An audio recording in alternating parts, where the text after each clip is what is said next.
Welcome. Thank you all for joining. For those of you who are new to the ASBMR Member Spotlight Series, this series is brought to you by the ASBMR Diversity, Equity, and Inclusion Committee and aims to highlight the research of ASBMR members in a collaborative setting and takes place bi-weekly on Thursdays at 3 p.m. Eastern Time. The mission of the Spotlight Series is to shine light on the research being done by ASBMR members belonging to groups that are historically underrepresented in biomedical research. And while all members are welcome to participate in these sessions, it's important that we keep in mind the mission. Highlighting our members' diversity is not only reflective of the world, but it will make our community more innovative and able to produce better scientific research. Today's session will have two presenters. First, we'll have Dr. Fabrizio Pin, Ph.D. and postdoctoral fellow at the Indiana University School of Medicine. Dr. Pin will present on the mechanistic effects of RANKL. I'm not going to try to pronounce that, as a novel therapeutic target for the treatment of musculoskeletal complications associated with non-metastatic RANKL-expressing cancers. Second, we'll have Dr. Bruno Ferraz-de-Souza, MD, PhD, and attending physician and tenured PI at the University of Sao Paulo. Dr. Ferraz-de-Souza's research focuses on identifying the genetic basis of bone fragility at the individual level in the Brazilian population, which is ethnically mixed and underrepresented in published genetic studies. As a reminder to our attendees, please try to keep yourself muted while the presenters are presenting, just to minimize any feedback. Following each presentation, there will be 5 to 10 minutes for questions, which we would encourage you to unmute yourself to ask or use the chat feature. So with that, I would like to welcome Dr. Pin to begin his presentation. Okay, thank you. I will share my screen. Yes.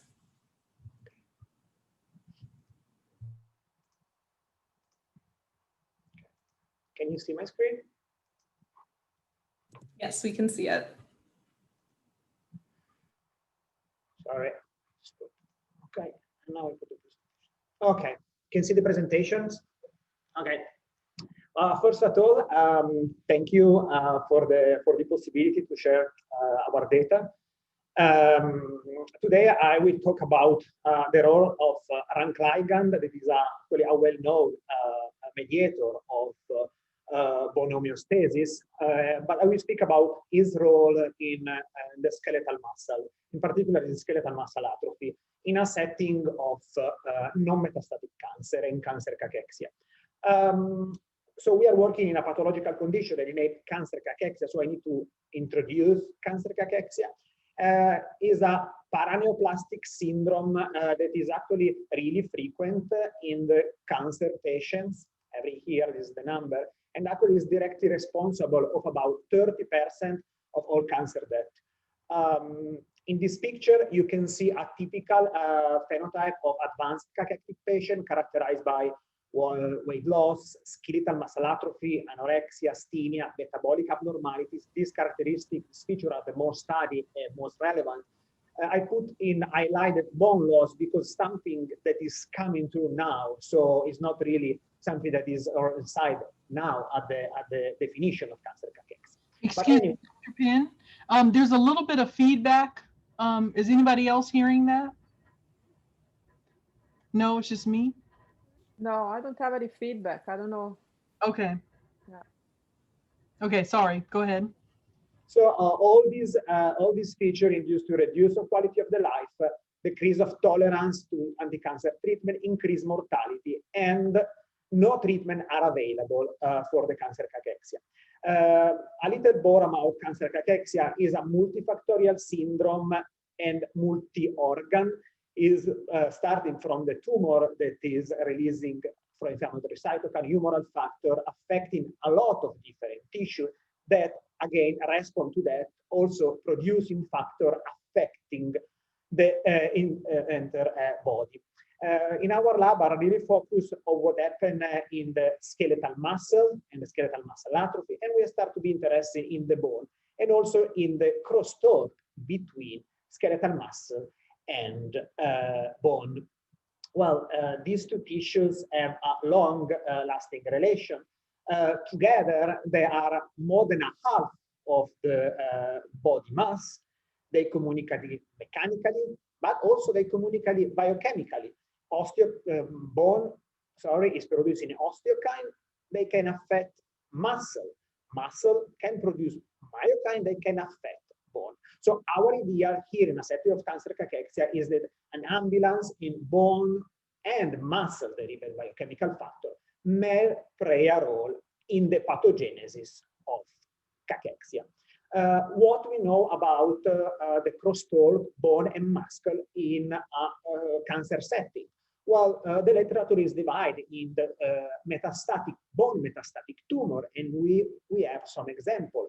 For example, the TGF-beta that is released from the metastasis derived from breast, lung, prostate cancer is able to affect the skeletal muscle, inducing weakness.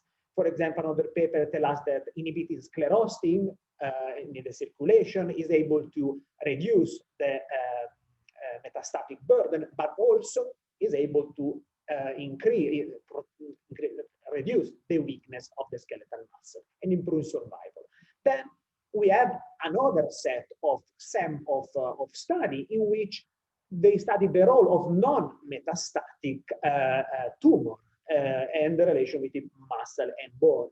So we have a paper showing that, for example, here is a patient with non-small lung cancer without metastasis at alteration of the bone. Also here, invasive cervical cancer without metastasis have reduced bone mineral density. Also without metastasis, we have some derangement in the bone, and this can be related with the cancer cachexia. So it appears that non-metastatic tumors can affect bone and muscle crosstalk. What we published 2 years ago is a preclinical model for studying cancer cachexia, and in particular, these mice are bearing ES2 ovarian cancer cell that injected in the peritoneal cavity. They develop ascites, and they resemble the pathology, the human pathology of what happened in high-grade serous ovarian cancer. This tumor is remaining in the peritoneal cavity. There is not spread of metastasis and no spread of metastasis in the bone. This model is associated with severe skeletal muscle atrophy and severe bone loss. Again, we don't have bone metastasis. Not only the cancer is inducing skeletal muscle and bone alteration. For example, the therapy that they use against cancer, chemotherapy, in this case, cisplatin, you see here the blue bar, is able to produce effect similar to cancer cachexia.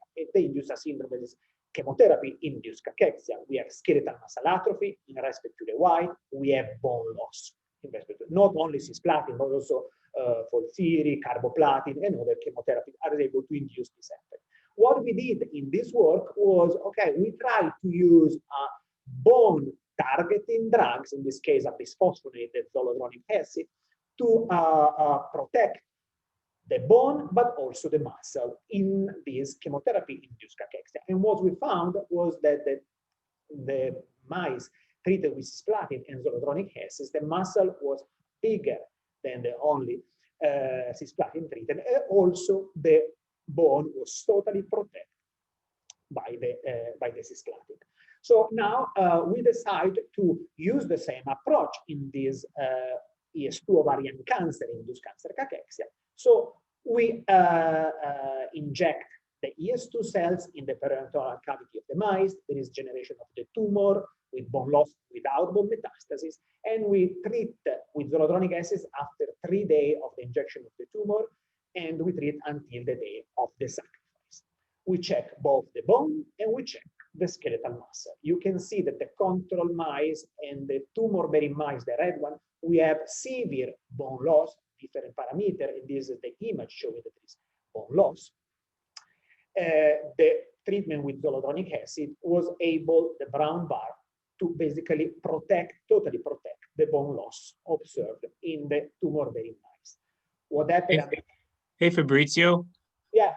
When did you check all this? How many days after you inoculated the mice did you see this phenotype?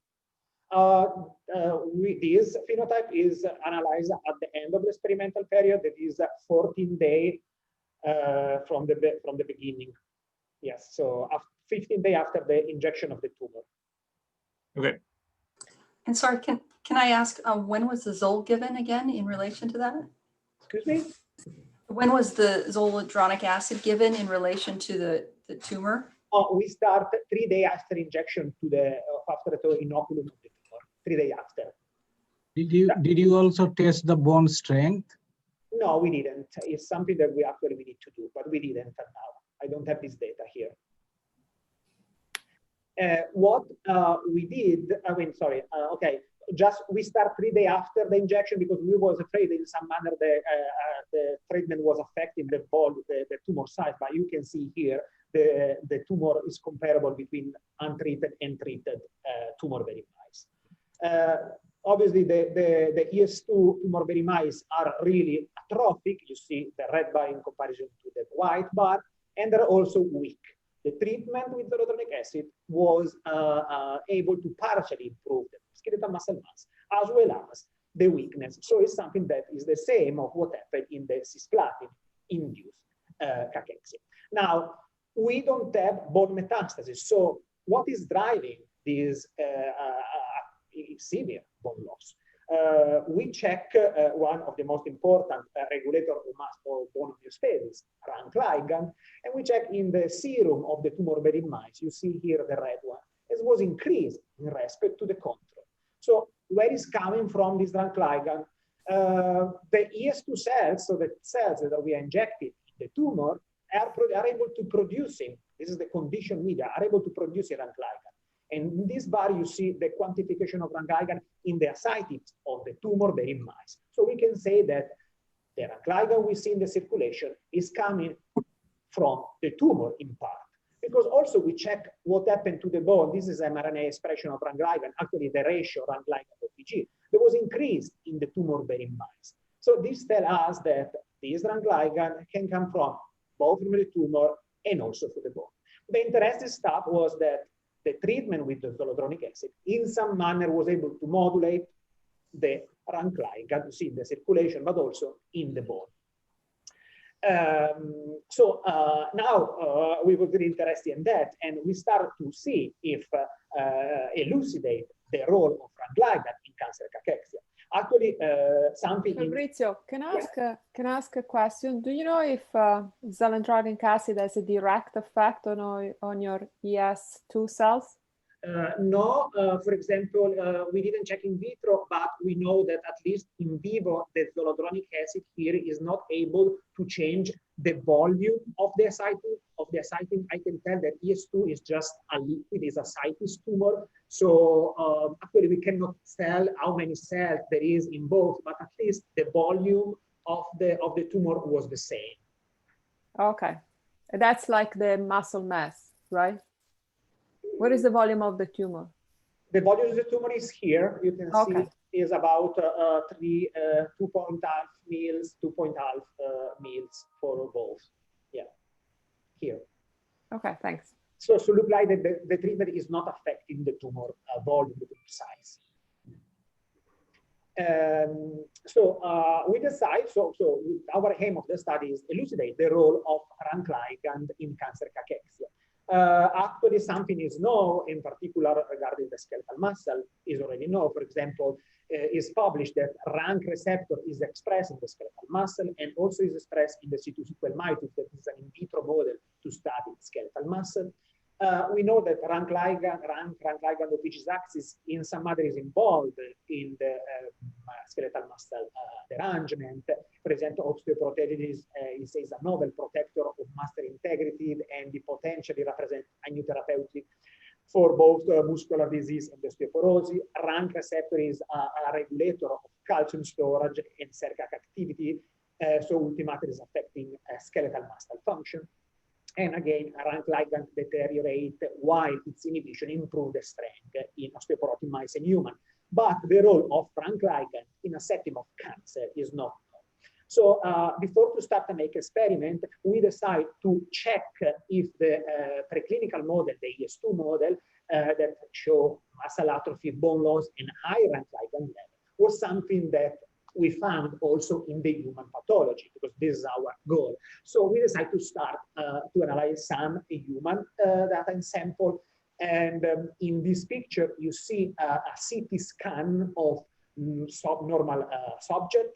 And in this part, ovarian cancer patients that they don't have metastasis. There is no metastasis. These patients were divided in non-cachectic and cachectic, and then we analyze the percentage and of the different tissue. And you can see in the red one is the skeletal muscle and was significantly reduced in the cachectic patients, as well as the yellow, that is the visceral adipose, is reduced in cachectic patients. So cachectic patients, ovarian cancer cachectic patients, develop skeletal muscle atrophy.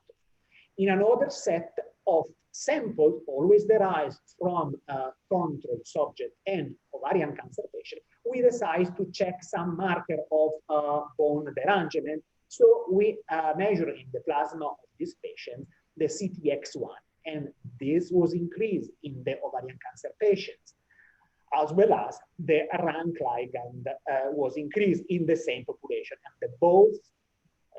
the both marker was positively correlating each other. Where is coming from this RANK ligand? Well, we have the possibility to make some histochemistry analysis. And these are different histological type of ovarian cancer. They show a high positivity for RANK ligand in respect to the normal ovary. So RANK ligand in this case can become from the tumor. And I need to say that just not only ovarian cancer is able to produce RANK ligand. In the literature, you can find other type of tumor able to produce RANK ligand. In this panel, really important, you see that the high expressing RANK ligand tumor are associated with a low survival or poor survival in ovarian cancer patients. The red line in respect to low or medium RANK ligand expressing tumor. So yes, human ovarian cancer is associated with cachexia, with bone alteration and elevated RANK ligand in circulation. So we can start with this to study what happened in our preclinical model of ovarian cancer. Excuse me, Fabrizio, can I ask you something? Did you measure the RANK ligand only, in all patients with ovarian cancer or only in patients with cachexia among the population of ovarian cancer? This is a good question. These patients unluckily are not the same patient of the scanning. So in the red dot, we cannot distinguish who is cachectic or not cachectic, but we was able to distinguish from the age. So we didn't pick a patient to age to avoid some problem of osteoporosis. And we didn't check patients. We didn't bring patients with metastasis. This is the only stratification that we was able to do. Hey, Fabrizio, this might be maybe not a stupid question, maybe not a phrase, but does the size of the ovarian tumor correlate with whether or not they're cachectic or not? Can you be cachectic with a quote unquote small ovarian cancer tumor?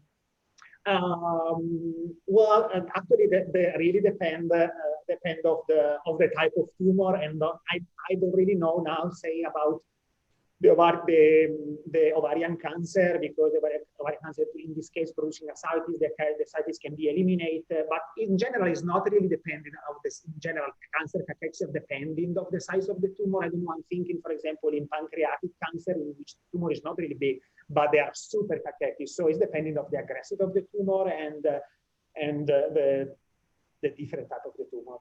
Because, well, I'm wondering just with the scans, how much of the gray area, this is just me not necessarily doing CT all the time, how much of that is tumor and how much of the gray area is a tumor, is the ovarian tumor, and how much of it is just other, either other space or other tissues that have been shifted because of the change in the adipose and the muscle? Actually, is true because this patient develop ascites, the ascites can squish up the organ, for example, liver or something like that. Yes, I cannot really answer your question. I'm luckily sorry. If, for example, these patients have a big volume of tumor with respect to this, I'm not able, sorry. Okay. Okay, so we now looking at the human pathology is reflecting what we saw. Actually, the preclinical model is reflecting what we saw in the human pathology. We start really to study the role of RANKL in the skeletal muscle alteration. And the first question that we make was, does RANKL directly induce muscle alteration? And we use an in vitro model, C2C12 murine myotubes or HSMN human myotubes exposed with respectively murine and human RANKL. Here the picture of the control, and this is the picture of the myotubes, murine and human, treated with a recombinant RANKL. And you see that the treatment was able to induce the reduction of the size in both cases of the myotubes, and this is the quantification.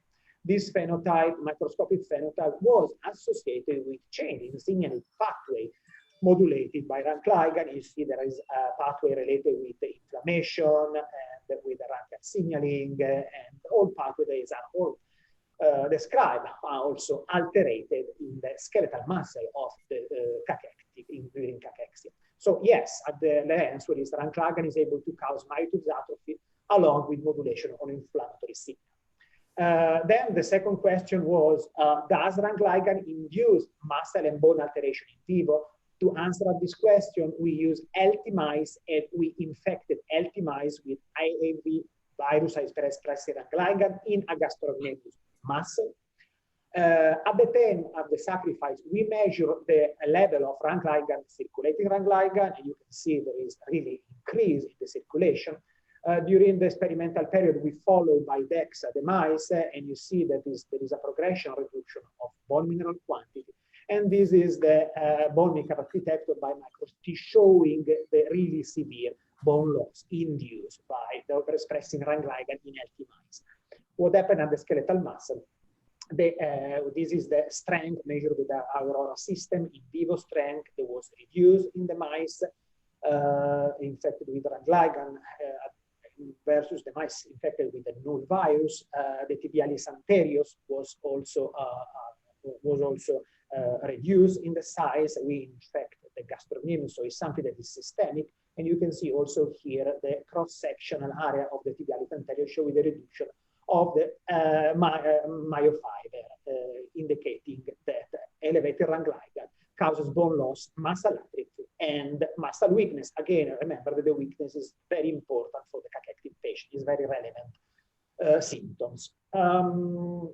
What we did, the other question that we answered is, can RANKL treatment, the anti-RANKL treatment improve ovarian cancer cachexia? Well, we have published that ES2, in the past we have published that the ES2 cells, the cell that we use in vivo in all these studies, are able to induce myotubes atrophy in vitro. And we know the ES2 cells are producing RANKL. So we co-culture myotubes, C2C12 myotubes with ES2 cell, and we add anti-RANKL to neutralizing the RANKL produced by the ES2 cells. You can see by the image and the quantification that the neutralizing the RANKL was able to increase the myotube size in the ES2 exposed myotubes. So yes, anti-RANKL neutralizing antibody preserve muscle size and myotubes culture in ES2 cells. Now the question is, can anti-RANKL treatment improve cancer cachexia in vivo this time? So we use our model, so ES2 ovarian cancer tumor-bearing mice, and we treat these mice like we did for the zoledronic acid for the experiment, but in this case with anti-RANKL. And we measure both bone volume, the bone, and the skeletal muscle. You will see again we have severe bone loss in the tumor-bearing mice. The treatment with anti-RANKL was able to totally protect the bone from bone loss, the parameter. What happened to the muscle? Again, we have severe skeletal muscle atrophy and weakness. The treatment was able to partially preserve muscle mass and muscle weakness. So again, yes, also in vivo anti-RANK ligand treatment is able to ameliorate ES2 induce cachexia.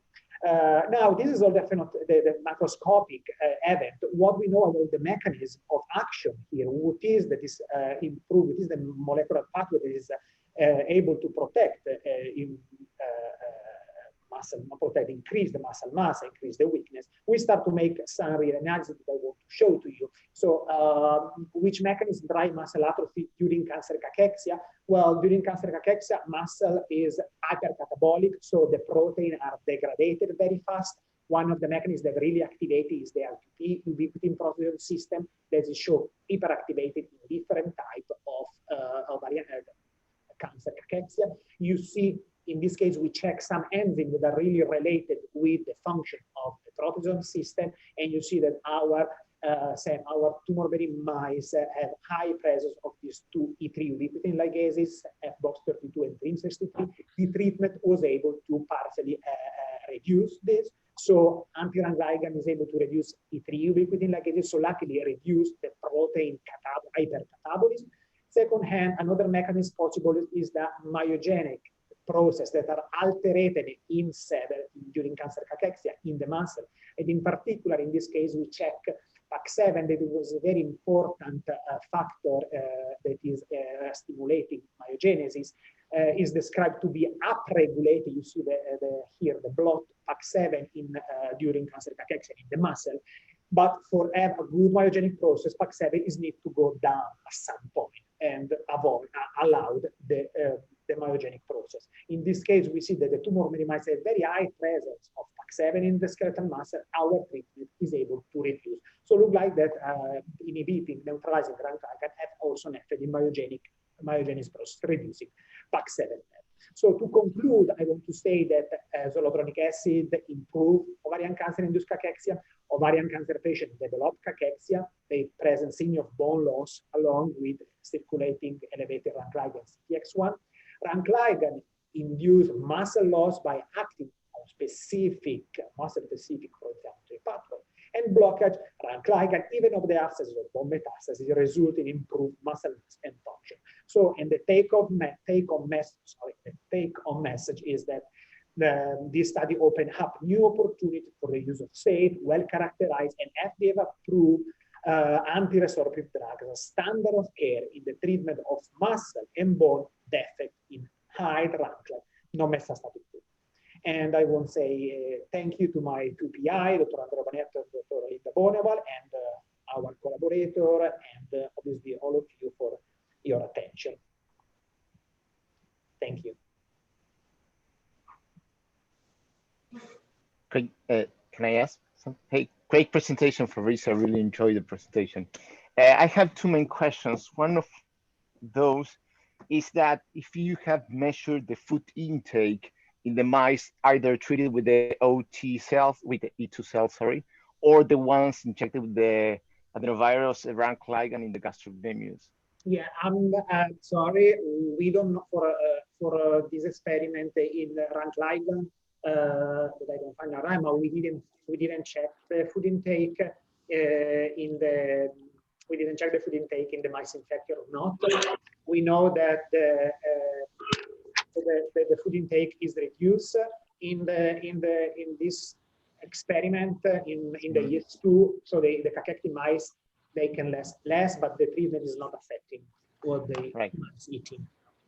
So, well, the other question is whether you measure calcium in circulation, because, you know, RANK ligand can induce bone resorption, and that could have an elevation of calcium in the circulation that could trigger some of the phenotypes that you're observing.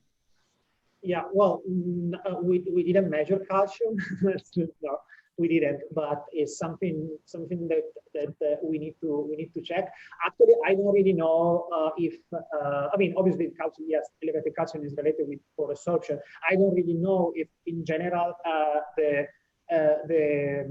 cachectic patients have really elevated calcium. I know that also please somebody correct me if I say something wrong, but the albumin level are related with the calcium can be free or can be really combined with the albumin.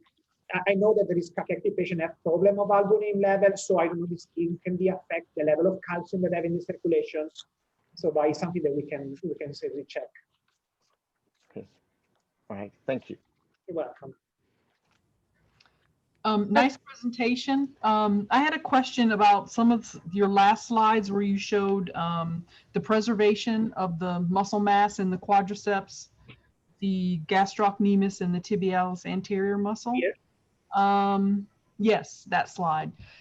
And you had a measurement of muscle strength. Which muscle had an improvement in strength? Did they all have an improvement in strength across the board?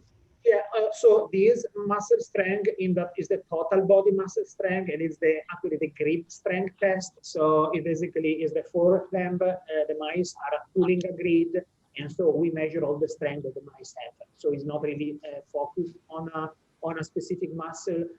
We have a measure in a specific muscle that I show you is here. He's an in vivo contraction, so it's made when the mice is sleeping, and we put a needle to stimulate the plantar flexion movement that is basically due by the strength of the gastrocnemius.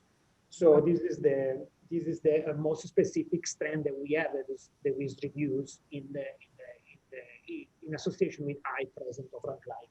Okay, so when you talk about cancer cachexia, and you talk about the muscle wasting that occurs with cachexia, is it because the muscles have different fiber types depending upon the muscle? Do you see a general atrophy in all of the muscles, or is it specific to a muscle predominant in type 1 or type 2 fibers?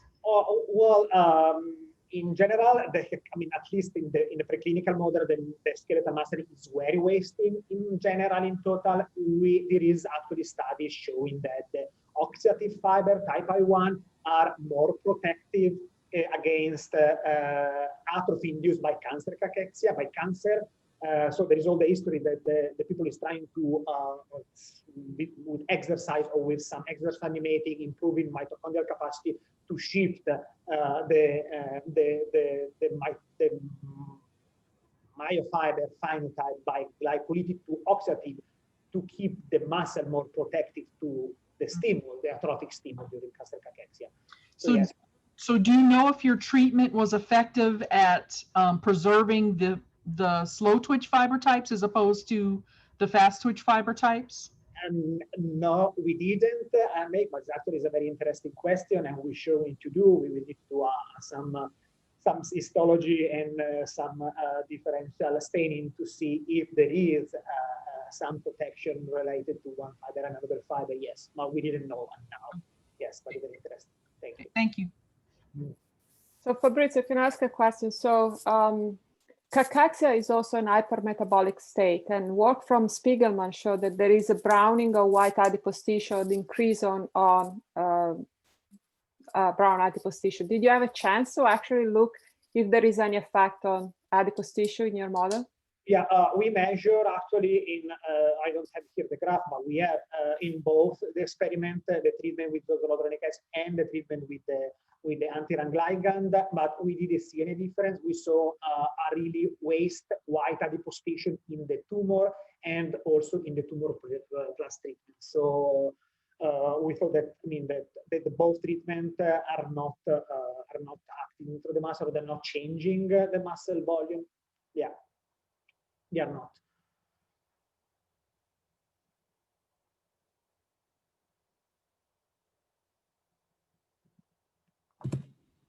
Well, thank you, Dr. Pin. That was very interesting. In the interest of time, I'd like to move on to our next presenter. Bruno, please feel free to share your screen and begin at any point. And if there are any last questions for Dr. Pin, I'm sure he would be happy to touch base following the session. Thank you very much, Lauren. I'm just about to succeed in sharing my slides. I hope you can see my slides. Thank you very much for this opportunity again to the ASBMR Diversity, Equity and Inclusion Committee. This is really wonderful. And my presentation is not going to be as data heavy as Fabrizio's wonderful presentation. It's going to be more an overview of our research here in the University of Sao Paulo. So I'm going to talk about the genetic analysis of bone fragility going from OI to severe cases of osteoporosis. I thought that because this is the member spotlight series, I should introduce myself first. So I'm an endocrinologist. I did my PhD in adrenal development, and I'm kind of a recent bonehead. My involvement with bone metabolism is only since 2011. My first ASBMR, in fact, was in Minneapolis, 2012, and I was trying on my phone to find photos of that event. I didn't find any photos of me presenting my poster, but I did find photos of the party, which was great. It was at the museum, the Minneapolis Institute of Art. I also found parts of an amazing drag show I went, and cinnamon rolls. So I think those were highlights of those trips too.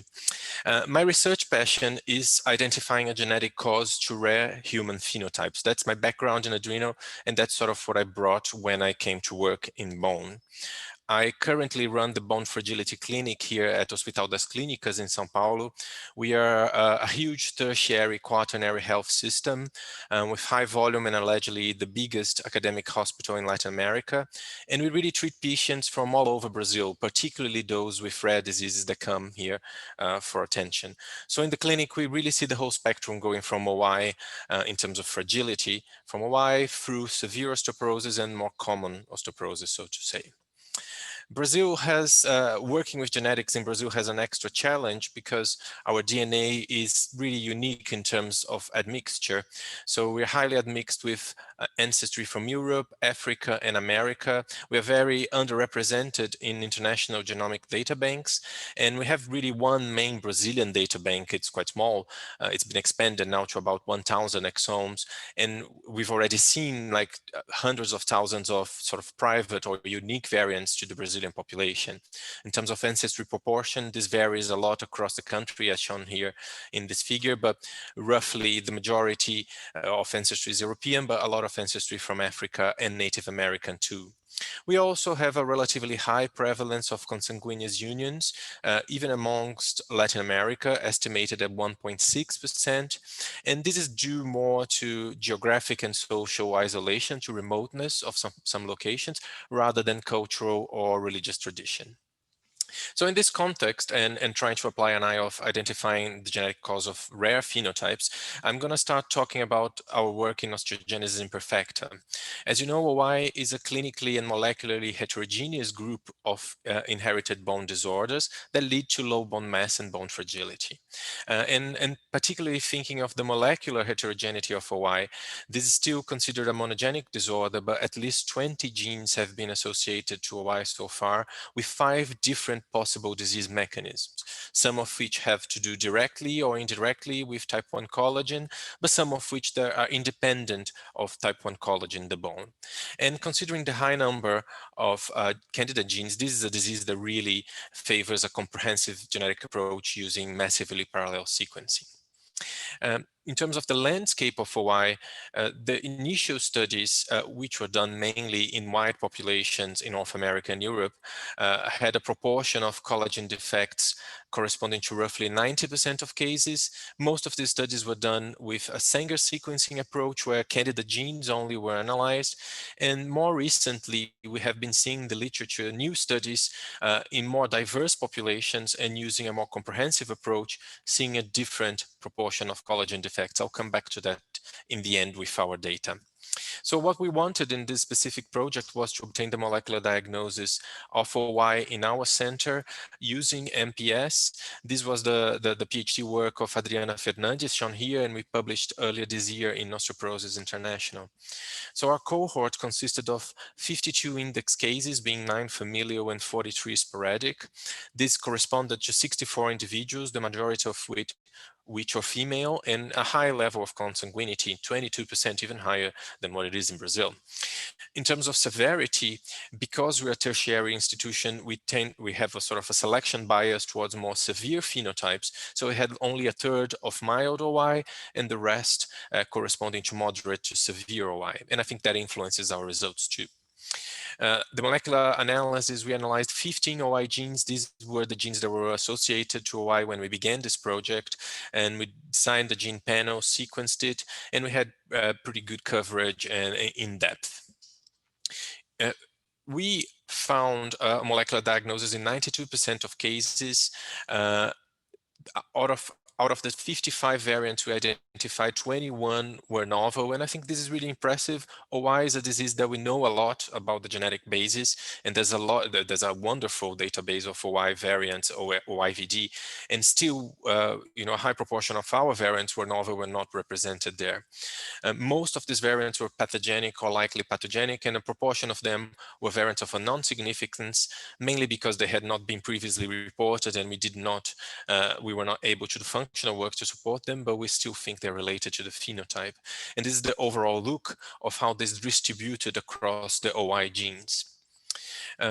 The majority of the defects were found in collagen type 1, COL1A1 and COL1A2. These were distributed throughout the proteins as been previously reported, with a poor correlation with phenotype severity according to the position in the protein. And I would like to call your attention to this variant here, 772 in COL1A2, which is a variant that was recurring in our cohort. So we found it in 4 non-related cases, 1 family and 3 sporadic cases, and it illustrates really well the difficulty we still have with predicting phenotype based on a molecular diagnosis in OI, by which having the same molecular defect cannot really predict how the phenotype is going to go. So here we see people with the same molecular defect, and some of them had only had 0 fractures or very few fractures and normal stature, whereas others had a lot of fractures and had severe short stature. And we tried, because we used this gene panel, to find additional variants that would justify this phenotypic difference, but in this particular case, we could not. In terms of the families we analyzed, you will notice in the pedigrees that several families had instances of consanguinity, but still all familial cases were related to collagen defects, including this family here, that if you judged by the pedigree would be highly suggestive of a recessive disorder. So I think this goes to say that in regions where consanguinity is more common, like here, a precise molecular diagnosis is really essential for being able to offer accurate counseling in OI. In terms of the non-collagen defects, which corresponded to 23% of our findings, we found several defects in SERPINF1, FKBP10, and PLO2, which are related to the Brook variant of OI. We found a few of these recessive cases in compound heterozygosity, and I think this is important because maybe these cases we didn't think of recessive OI to begin with because there was no history of consanguinity, but there was quite a lot of compound heterozygosity. And only 1 case with the IFI-TM5 variant that has been projected to be the 2nd most common cause of OI. A few interesting cases in this work. So we have this 24-year-old male that had severe OI. He came from a non-consanguineous union and no family history of OI. You can see here his scoliosis and the bone deformities. And we were very interested in finding that he had 4 variants. And the inheritance pattern was very interesting because he inherited each variant in each gene from a different parent. So he was almost a double compound heterozygous.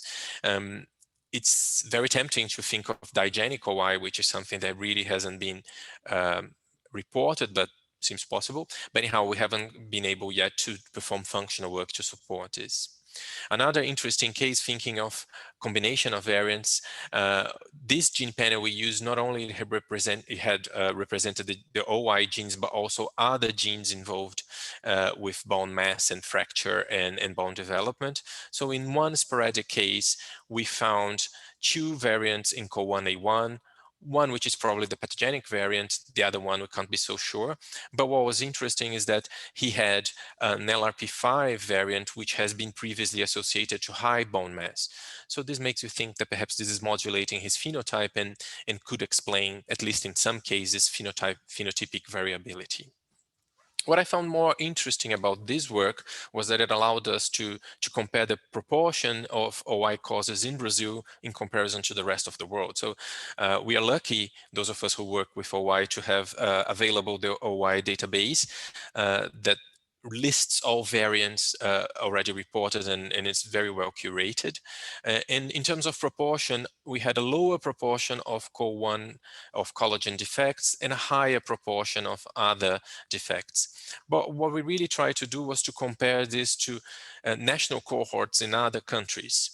So I had shown you before those studies that were previously published. I apologize, this is not completely up to date. It's from a presentation we did a while ago, but it's important to notice that earlier studies had bigger numbers of patients analyzed, but looked at fewer genes in most cases, whereas more recent works have done in more diverse settings with a more comprehensive approach, looking at more genes.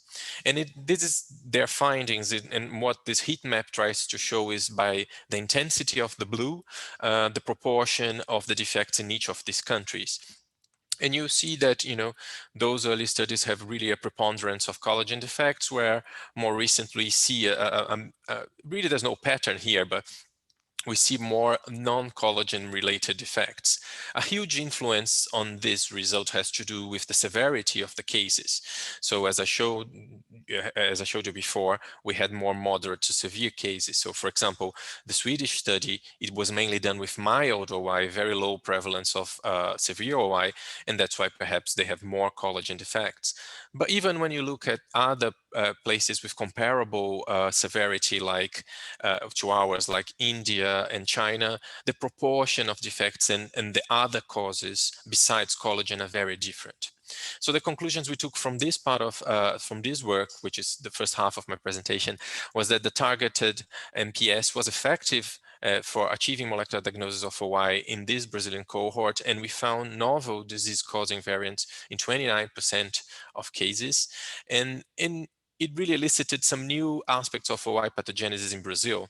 23% had non-collagen defects, the preponderance of FKBP10 and PLOT2, the lower prevalence of IFI TM5 related OI, and a potential digenic mechanism in that case. And I think it's really important, particularly because we're in an event from the Diversity, Equity, and Inclusion Committee, to highlight how important it is to pursue diagnosis in underrepresented populations, because it allows you to understand how the disease behaves there. And hopefully one day when we have personalized therapy for OI, we'll be able to use the treatment that is more adequate for that given population. So now I'll shift to the other end of the spectrum, or almost the other end of the spectrum, and talk a bit about our work on severe idiopathic or familial osteoporosis. As you know, osteoporosis is a very common disease. In Brazil, it's supposed to affect 15% of adults. It has a high social and personal burden, and it is multifactorial. The genetic contribution to BMD and fracture is well established, but how this manifests is still being better understood. So if we think in terms of a frequency of a risk allele and its effect on a phenotype, we will have in one end of the spectrum very common alleles, which in combination, which have individually low effect on the phenotype, but in combination will increase predisposition to common diseases. On the other hand, at the other end of the spectrum, we will have very rare alleles with very high effect on the phenotype, and these are mostly responsible for rare diseases. But what we and others have hypothesized is that there should be a middle ground there, where we have alleles that are not so rare and have intermediate phenotype, but represent extreme presentations of common disorders. And this is what we went for in this specific project, where we aim to perform a genetic analysis of 28 cases of idiopathic severe or familial osteoporosis, again using MPS. This was the PhD project of Manuela Rocha Braz, who is shown here, and we just published these results in JES. So we included for this analysis men or premenopausal women with idiopathic OP or long bone mineral density for age, but we also included postmenopausal women, provided that they had severe osteoporosis defined by a T lower than -4, or a first degree relative with idiopathic OP configuring familial OP. We did an extensive work in excluding secondary osteoporosis in these cases via examination and lab assessment. And from an initial screening of almost 400 individuals, we ended with 37 individuals that were studied. And these 37 individuals corresponded to 28 index cases because there were families involved with 21 sporadic cases and 7 familial cases. This cohort was almost half male and female, but a bit more male. The median age was 44 years, and we have a representation of younger people with bone fragility here, which goes with the phenotype that we were looking for, but we also had like older people with more severe or familial osteoporosis. 86% had fractures, 73% had non-vertebral fractures, and 60% had vertebral fractures. And you see that several of them had more than one fracture, be that non-vertebral or vertebral. What we really did different, I think, in this project in comparison to previous ones was to include a huge number of candidate genes for analysis. And our reasoning here in the beginning, sorry, let me just go back. Our reasoning here in the beginning was to try to not only look at genes that have been looked before for this phenotype, which would be these genes that had been analyzed previously in extreme cases of non-syndromic osteoporosis, but also look for genes accounting for rare monogenic forms of bone fragility, mainly OI, but as well genes arising from GWAS studies. So with all the GWAS that were performed for BMD and fracture, we had a huge number of genes for which a relation to bone resistance was established, and we wanted to look to see if we would find something there. I think what we were naive in the beginning was to realize that the biggest number of genes in our group would be these genes arising from these studies, and essentially they are genes of uncertain significance for this phenotype, and it makes really hard to prove causation when you find a variant in this gene. So in the results, we identified 27 heterozygous point variants and 1 copy number variant, but only really 3 cases born pathogenic or likely pathogenic variants. The majority of the cases had variants of interest that were classified as variants of unknown significance or were located in genes of uncertain significance. And this is, as I just said, because previous reports linking these variants or these candidate genes to the phenotype that we were studying, familial or idiopathic osteoporosis, are still lacking. In 8 cases, we could not find a variant at all. So these are the 3 cases that had variants which were classified as pathogenic or likely pathogenic. You see that not only they had these variants, but they also had other variants that were classified as of uncertain significance. We will highlight just a few cases that were interesting to our analysis. The first one is this case, this woman that born 3 variants, and one of them was a likely pathogenic variant.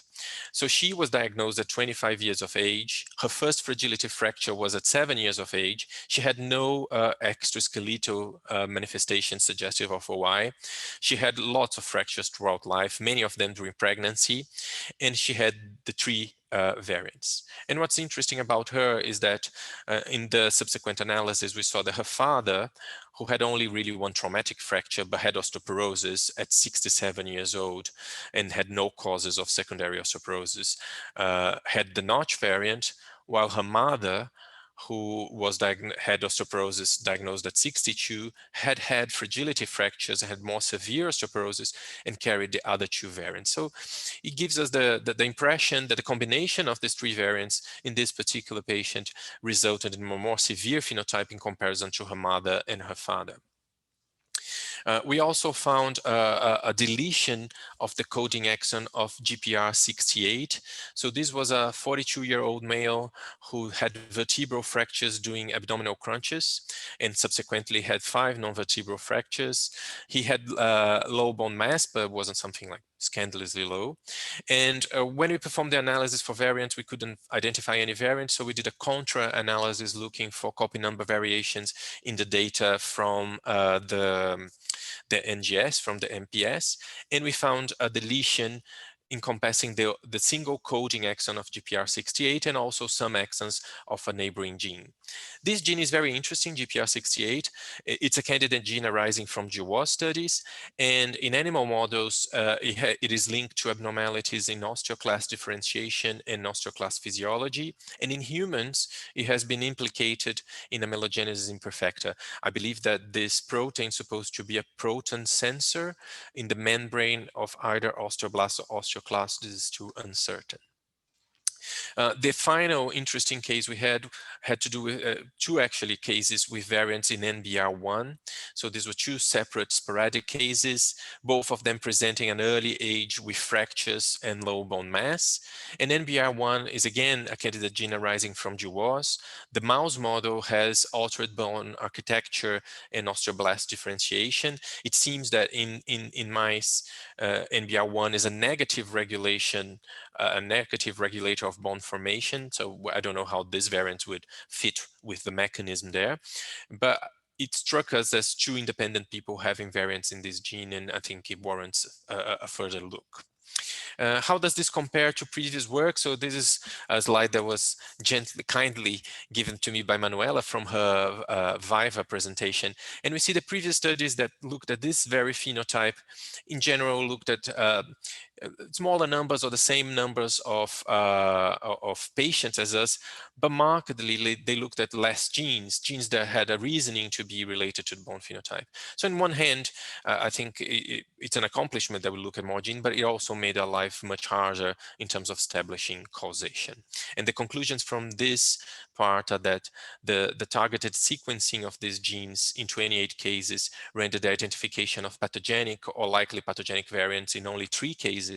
And I think here the important message is really for the clinicians, myself included.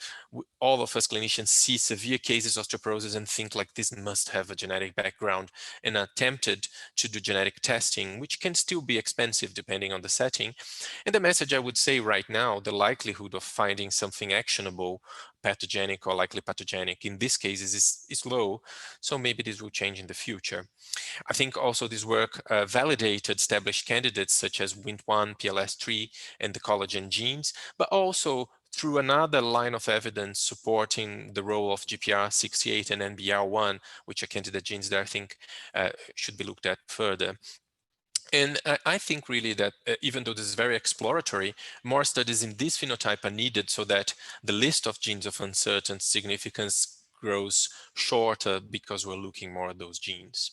In terms of future directions of our lab, I think the first aim is to survive 2020 and the beginning of 2021 too. We want to expand the genetic analysis of bone fragility at the individual level still, and we're thinking with the Y cohort, expanding that cohort for other centers in Brazil because MPS has been so successful. But maybe we need a new strategy for the extreme osteoporosis phenotype. I'm not sure that we did well by being exhaustively excluding secondary osteoporosis. I didn't show here, but we excluded a case because we found celiac disease, but in the end was a patient that had a Y. Subsequently, we did her molecular testing and she only started fractures after menopause.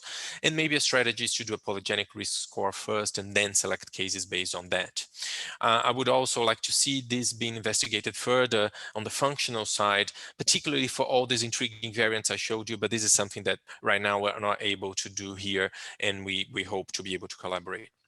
So I would like to thank you for the opportunity. Thank you all the people, wonderful people involved with this work. And this is my email. I'll be glad to answer any questions you might have.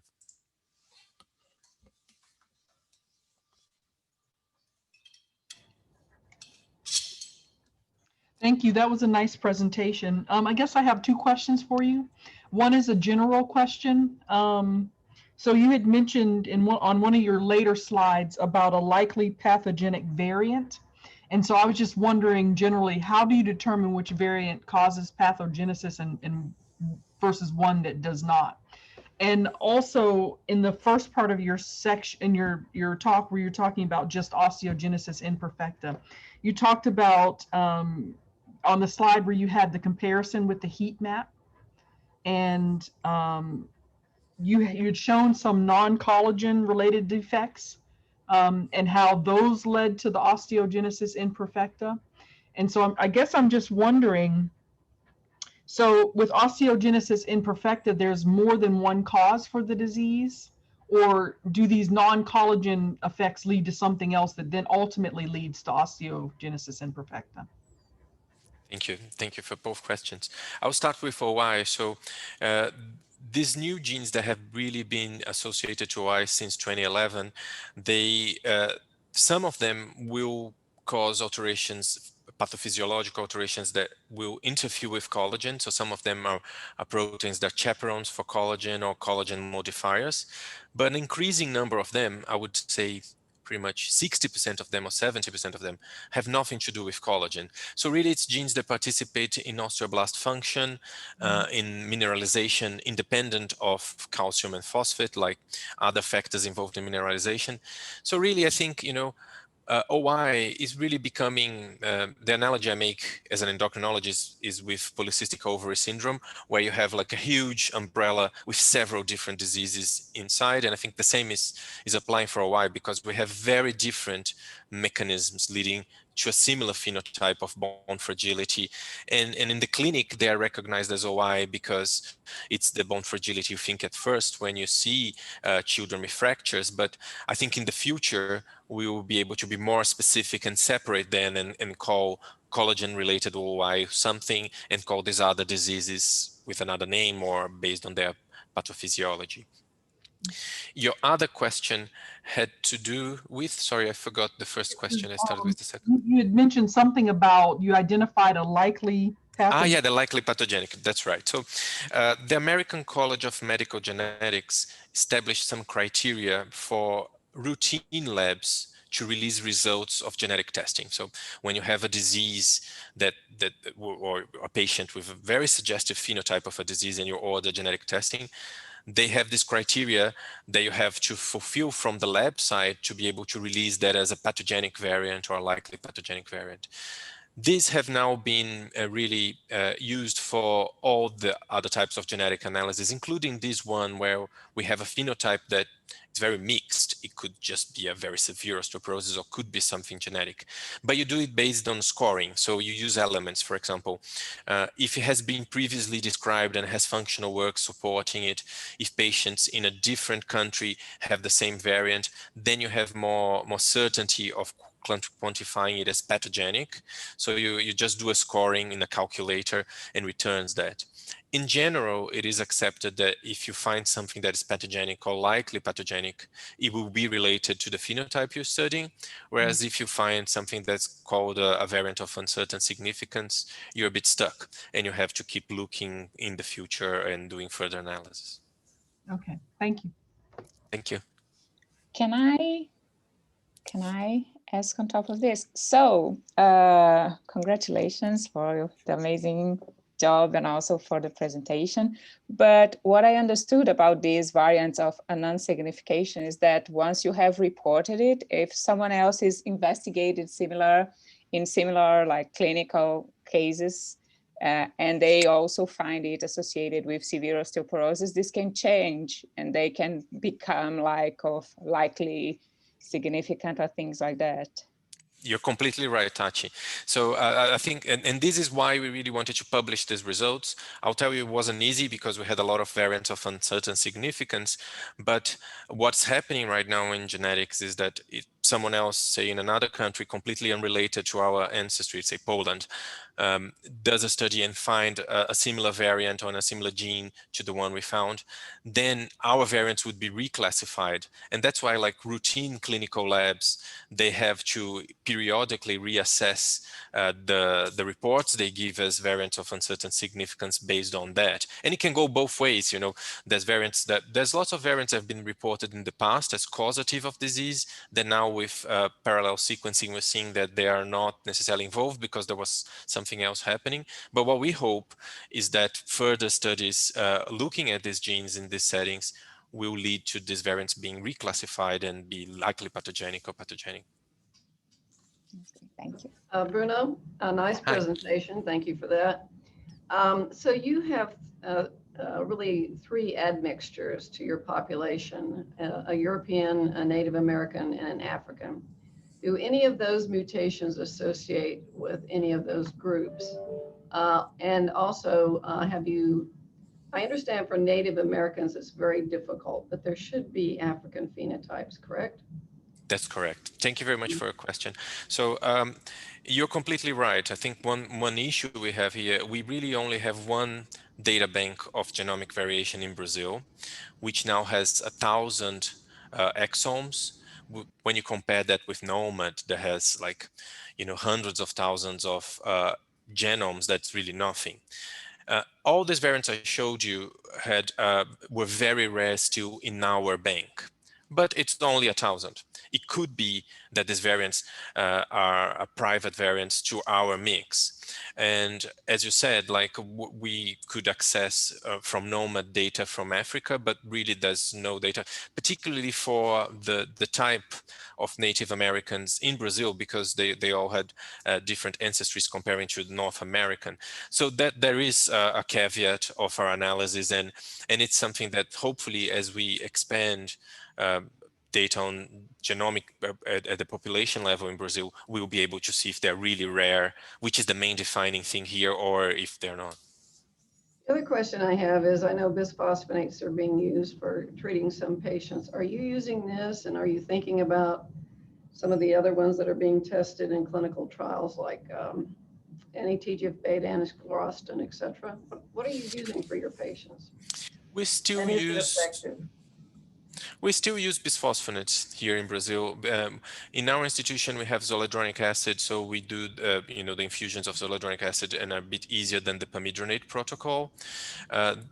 There's a lot of interest in repurposing drugs. So I think with OI, we always had this, because we don't have a precise treatment, we hope that there would be a development of a drug specific for OI. But I think what we are seeing now is repurposing of other classes like the anti-TGF-beta, sclerostin inhibitors. We haven't had the opportunity to use. I think sclerostin inhibitors haven't even been approved for osteoporosis in Brazil yet. Should happen soon. So for the time being, we've been using bisphosphonates, and the response is mixed. I would say that they have an increase in bone mass in the beginning of the treatment, and there's a perception of reduction of bone pain, but we haven't really seen a reduction of fracture. We're looking now at vertebral format, which is something that the Canadian group, Frank Rauch and Glorier, showed, and we're trying to achieve that too. So when the disease is very severe, the perception we have is that we do a lot of stuff and from the medical side, and it's not enough. And I think what's a bit more cruel here is that access to rehabilitation is very limited in Brazil due to resources in the public system.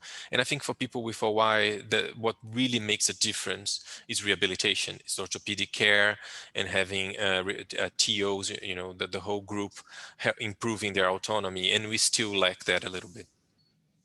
Thank you. Thank you. Thank you very much. That was two wonderful presentations, and I know we're a couple minutes over the hour, so thank everyone for spending a little bit extra time. Just a reminder, as I said at the beginning, these sessions are continuing bi-weekly on Thursdays at 3 p.m. Eastern. The schedule and the registration form is on the ASBMR website under Education Resources, and then you can click Member Spotlight Series, where you can also view the upcoming presentations for the remainder of the year. So thank you all for joining again, and enjoy the rest of your afternoons.